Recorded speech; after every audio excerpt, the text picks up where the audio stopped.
이제 더 이상 놀랄 것도 없을 것 같은데요. 과연 멜라토닌의 다음 효능은 뭘까요? 진짜?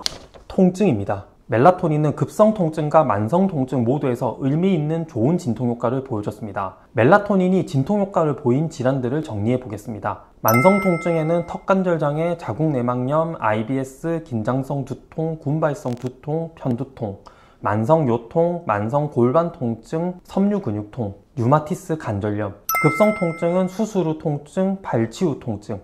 와, 진짜로요? 멜라토닌은 뇌로 가는 통증 신호를 약화시키고 급성 염증에 나타나서 만성 염증으로 진행시키는 BDNF의 생성을 억제합니다. 이 신호들은 대부분의 통증에 관여하므로 현재로서는 모든 통증에 대한 통처방으로 멜라토닌을 쓸 수 있는 것 같습니다. 심지어는 불면증 유무에도 상관없이 쓸 수가 있습니다. 1번 만성 두통과 편두통. 우선 만성 두통과 편두통에 대해서 살펴보도록 하겠습니다. 긴장성 두통은 가장 흔한 두통이라고 할 수 있습니다. 긴장성 두통은 편두통과 구분을 해야 되는데요. 간단히 구분하면 조이는 듯한 양측성 두통은 긴장성 두통인 경우가 많고, 박동성 두통, 간감인을 동반하고 활동시 악화되면 편두통인 경우가 많습니다. 한 달에 15일 이하로 두통이 오는 간헐적 긴장성 두통에는 약국에서는 엔세이드와 근육이완제를 권해드리면 되는데요. 한 달에 15일 이상 두통이 오고 3개월 이상 지속되는 만성 긴장성 두통 환자에게는 예방요법을 써야 합니다. 두통이 심하시다면 멜라토닌을 드셔보세요. 두통을 예방할 수 있습니다. 20명의 만성 긴장성 두통 환자들에게 멜라토닌 3mg을 12주간 복용하게 한 연구 결과를 보면 월별 두통 일수의 중앙값이 20에서 11로 감소했고, VAS 통증 감도가 중앙값이 70에서 42.5로 감소했습니다. 만성 긴장성 두통에 멜라토닌의 효과가 매우 좋은 것을 알 수 있습니다. 수면 패턴 개선과 근육 긴장 완화 등이 복합적으로 작용한 것으로 보입니다. 유병률이 높아 약국 임상에서 중요한 편두통 예방에도 멜라토닌이 효과가 있다는 RCT가 다수 나와 있습니다. 이제 그만 놀라도록 하겠습니다. 편두통 예방 치료는 발작이 잦거나 생활에 지장을 줄 때 시작합니다.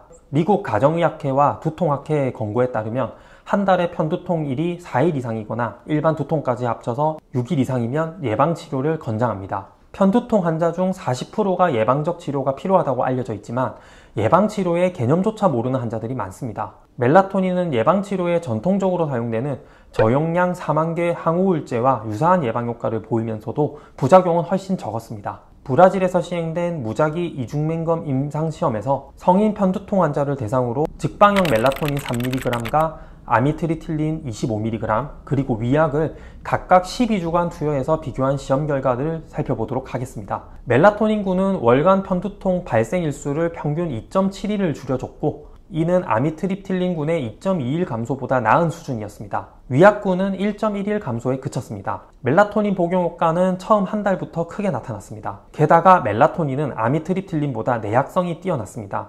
멜라토닌군에서는 60명 중 11명만이 졸음을 호소했고, 아미트립틸린군은 59명 중에 24명이 졸음을 호소했습니다. 이외에 아미트립틸린군은 입마름과 아우 입말라 변비도 많았습니다. 아미트립틸린은 장기간 복용 시 1에서 3kg 정도 체중이 증가하는데, 이 시험에서도 아미트립틸린군은 약 1kg의 체중 증가가 관찰되었지만 멜라토닌군은 오히려 0.14kg의 체중 감량이 있었습니다. 최근 발표된 체계적 문헌 고찰에서는 멜라토닌을 편두통 예방 치료로서 평가한 7편의 무작위 내조 시험 1283명의 데이터를 종합 분석했습니다. 여기서는 5세부터 65세까지 다양한 나이대의 편두통 환자들을 대상으로 멜라토닌의 효과를 비교하였는데, 직방형 제제는 일관된 효과를 보여줬지만 서방정 2mg은 위약 대비 효과가 나타나지 않았습니다. 소아청소년의 용량은 kg당 0.3mg을 취침 전 30분에서 60분 전에 2에서 3개월 정도 복용을 했더니 효과를 봤습니다.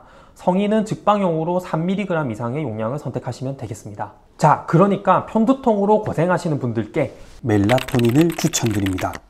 이번에는 만성요통에 멜라토닌을 사용한 RCT 데이터를 하나 살펴보도록 하겠습니다. 만성요통 환자 60명을 대상으로 4주 동안 비교한 시험입니다. 30명에게는 디클로페낙 25mg을 BID로 투여했고, 30명에게는 디클로페낙 25mg BID에 추가로 취침 전 30에서 40분 전에 멜라토닌 3mg을 투여했습니다. VAS 통증 점수가 디클로페낙군은 56.5에서 44.5로 완만하게 감소했는데, 멜라토닌 복용군은 53.5점에서 7.2점? 아이고 턱이야. 이제 안 놀라기로 했는데 너무 놀라네요. 이제 조금 침착하게 하도록 하겠습니다. 멜라토닌의 만성 요통에 대한 효과가 너무 인상적입니다. 비록 RCT 데이터가 하나밖에 없지만 만성 통증에 멜라토닌이 효과가 좋다는 것을 보여줬기 때문에 이 데이터 믿어줄만 합니다. 만성 요통 환자들은 통증으로 인해서 편안한 자세를 찾기가 어렵기 때문에 수면에 방해를 받고 그로 인해서 통증이 더욱 심해지는 악순환의 관계가 있습니다.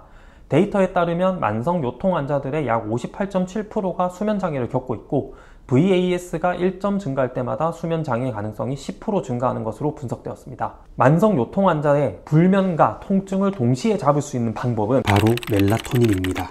세 번째, 턱관절 장애. 아까 너무 놀라서 크게 입을 벌려서 턱관절에 문제가 생긴 것 같습니다. 약국 현장에서는 턱관절 장애를 호소하는 환자들이 생각보다 흔합니다. 여기서 잠깐 턱관절 장애에 대해서 잠깐 공부하고 가겠습니다. 조금 지루할 수도 있습니다. 원인은 크게 두 가지입니다. 저작근과 이를 감싸는 얇은 막, 그리고 인대, 즉 근육에 문제가 있는 경우와 턱관절 자체의 염증, 이렇게 원인을 두 가지로 나눌 수 있습니다. 증상을 정리해보면 턱관절이나 저작근, 얼굴, 목, 어깨 등의 통증이 나오고 입을 벌리기 어렵거나 씹기가 어렵고 턱관절에서 딸깍거리는 소리가 나는 경우가 있습니다. 근육형은 보통 아침에 턱이 뻣뻣하고 저작근 앞통이 뚜렷하며 씹거나 말할 때 악화되며 관절 소리가 뚜렷하지 않습니다. 저는 근육형인 것 같습니다. 관절형은 입 벌리는 것이 힘들면서 거친 마찰음이 느껴집니다.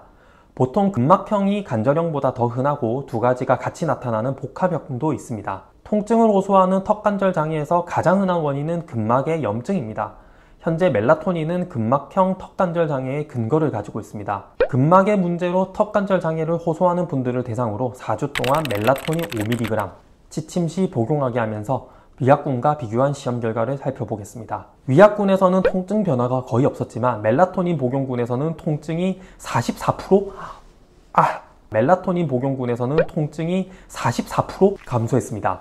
진통제 사용량도 66% 감소했습니다. 1주 만에 위약군과 비교해서 유의미한 진통효과가 나타났다는 것이 참 인상적입니다. 관절형은 연세 드신 분들에게 많이 발견되고 통증의 문제보다는 입 벌림의 문제와 딱딱거리는 관절음이 특징입니다. 반면 근육형, 특히 근막형 턱관절 장애는 가장 흔한 유형이고 통증이 주 증상이기 때문에 멜라토닌 연구가 집중된 영역이고 진통제보다 멜라토닌이 더 통증을 잘 잡았다는 데이터도 있습니다. 또한 멜라토닌은 이들 환자의 수면의 질을 개선하는 효과도 보였지만 해기 분석 결과 통증 감소와 수면의 질 사이에는 상관관계가 관찰되지 않았습니다. 멜라토닌이 단순히 수면을 개선함으로써 2차적으로 통증을 개선시킨 것이 아니라 그 자체로 항염증 및 진통 효과를 발휘했을 가능성이 큽니다. 통증이 있는 턱관절 장애에 멜라토닌을 드셔보세요. 네 번째, 급성 통증. 멜라토닌이 여러 종류의 수술 후 겪게 되는 통증을 완화시킨다는 다수의 임상 데이터가 존재합니다. 마취와 수술이 멜라토닌 분비를 혼란시켜서 수면장애, 통증, 인지장애에 영향을 미칠 수 있습니다. 턱 교정 수술이 예정되어 있는 30명을 대상으로 한 시험입니다. 멜라토닌 10mg을 수술 전날부터 복용해서 약 21일 동안 복용하게 하면서 위약군과 비교하였습니다. 앞에서 보이는 그래프에서 보이듯이 멜라토닌 복용군에서는 통증이 적었고 수술 후 7일째에서야 위약군과 차이가 없어졌습니다. 당연히 멜라토닌 복용군에서 마약성 진통제 요구량이 적었습니다. 리얼로? 또한 턱 교정 수술은 턱 주변에 신경이 손상되는 것을 피하기가 어렵습니다. 그리해서 무감각, 저림, 이상감각 등의 신경 손상 증상이 나타나고 회복되는데 많은 시간이 소요됩니다. 이건 사실 모든 종류의 수술에서 나타나는 후유증입니다. 나도 좀 감각이 없는데? 수술도 안 했는데? 그런데 멜라토닌 복용군에서 이런 증상이 덜 나오고 더 빨리 개선되었습니다.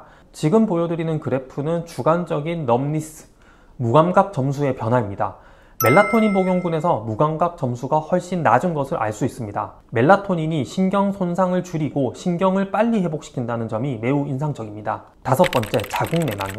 자궁내막증 환자에서 멜라토닌은 수면과 통증을 동시에 개선시킬 수가 있습니다. 데이터를 하나 살펴보겠습니다. 자궁내막염과 불면증을 동시에 가지고 있는 여성을 대상으로 해서 2달 동안 멜라토닌 5mg을 위약과 비교한 시험입니다. 멜라토닌은 불면과 골반 통증 모두를 개선시켰습니다. 여섯 번째, 류마티스 관절염. 최근 발표된 류마티스 관절염에 멜라토닌을 복용한 데이터를 하나 보도록 하겠습니다. 류마티스 관절염 환자 64명을 두 그룹으로 나누고 멜라토닌 3mg과 위약을 60일간 복용하게 한 시험입니다. 시험 결과를 정리해 보겠습니다. 첫 번째, 멜라토닌은 수면의 질과 양을 크게 개선했습니다. PSQI 점수가 크게 개선되었고 토탈 슬립 아워리 크게 증가한 것을 볼 수가 있습니다. PSQI가 위약군 대비 4.5점이 개선되었고 토탈 슬립 타임은 1시간이 증가했습니다. 효과가 정말 좋죠. 둘째로 DAS28로 측정한 질병 활성도가 크게 개선되고 통증도 많이 좋아졌습니다. 통증과 불면이 함께 존재한다면 그때는 바로 멜라토닌을 드셔보세요. 7번째, 섬유근육통. 섬유근육통은 만성적이고 전신적인 통증을 중심으로 수면의 질 저하와 만성피로, 스트레스가 복합적으로 나타나는 질환입니다. 섬유근통의 유병률이 2에서 3%니까 약국 임상에서도 흔하게 만날 수 있는 질병군입니다. 또한 섬유근통 정도로 많이 아프진 않지만 만성 강범위 통증이라는 질병도 있고 이 질병은 유병률이 10에서 15%입니다. 만성 강범위 통증도 섬유근통에 준해서 통증을 잡는 영양요법을 쓰면 됩니다. 섬유근통 환자는 통증 신호가 전달되는 뇌와 척수가 지나치게 민감해져서 약한 자극에도 과도한 통증을 느끼게 됩니다. 정상인 상태의 우리 몸은 통증 신호가 지나치게 활성화되지 않도록 억제해주는 하행성 통증 억제 시스템을 갖추고 있지만 섬유근통 환자에서는 이 억제 회로가 약화되어 본래의 통증 조절 기능을 충분히 발휘하지 못합니다. 현재 멜라토닌은 약화된 체내 통증 억제 시스템을 잘 활성화시킴으로써 섬유근통에 효과가 있다고 설명하고 있습니다. 섬유근통 환자 대상 시험 결과를 하나 살펴보도록 하겠습니다.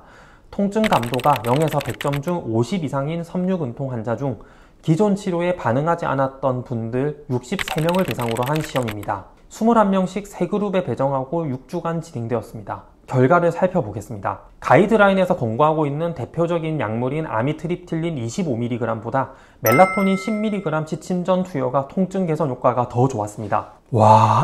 플루옥세틴과의 비교 병력 연구도 있습니다. 섬유근통 환자 101명을 대상으로 플루옥세틴 하루 20mg 단독요법과 멜라토닌 하루 5mg 단독요법, 그리고 두 약물의 병용요법, 멜라토닌은 3mg과 5mg을 사용했습니다. 이 치료법들의 효과를 비교한 무작위 대조 임상시험 연구입니다. 8주 후 평가 결과 멜라토닌 단독 투여군은 플루옥세틴 단독군보다 통증과 수면 지표에서 뚜렷한 개선을 보였습니다. 특히 두 약물을 병용한 그룹은 통증, 수면의 질, 불안, 우울까지 모든 평가 항목에서 큰 폭의 개선을 보였습니다. 또한 5mg이 3mg보다 전반적으로 효과가 좋았습니다.